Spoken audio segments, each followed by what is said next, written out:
Assalamu alaikum everyone. As I already started a series of lecture on antibiotics, and I have already uploaded introductory video of antibiotics.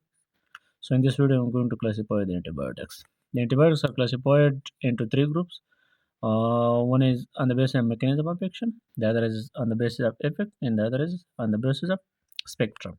On the basis of mechanism of action, the antibiotics are divided into five classes. The first one is the cell wall synthesis inhibitor. The cell wall synthesis inhibitors include the penicillin, the cephalosporin, the carbapenem, the monobactams, and the glycopeptide. Don't worry, I will explain one by one these groups in detail in the next videos. So the second one is the protein synthesis inhibitor, which is further divided. Those antibiotics that act on the 30th ribosome and those that act on the 50th ribosome. So the antibiotics that act on the 30th ribosome include the aminoglycoside and the tetracycline, and you can memorize them by T. Here you can see T here stand for 30.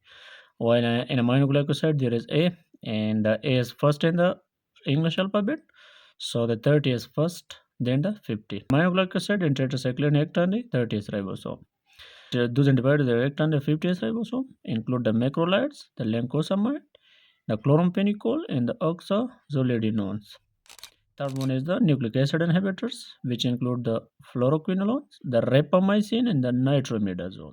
The fourth one group in the antibiotic that are divided on the basis of mechanism of action is folate inhibitors or folate synthesis inhibitors. These include the trimethoprim and sulfamethoxazole.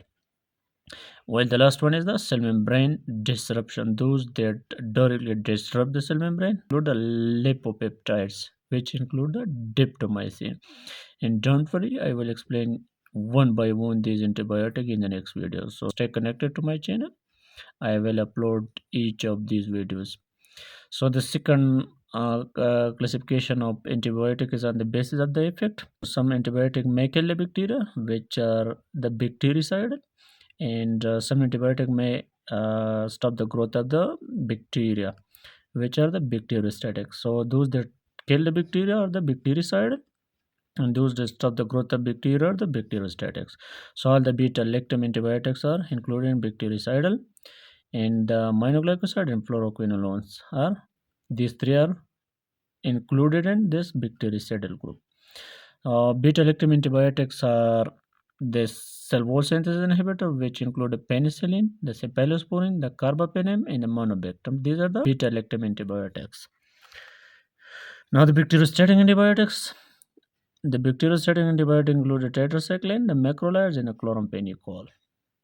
So these are the bacteriostatic. These stop the growth of the bacteria. So the third one classification is the base of the spectrum antibiotics. Some antibiotic may be broad spectrum and some may be narrow spectrum.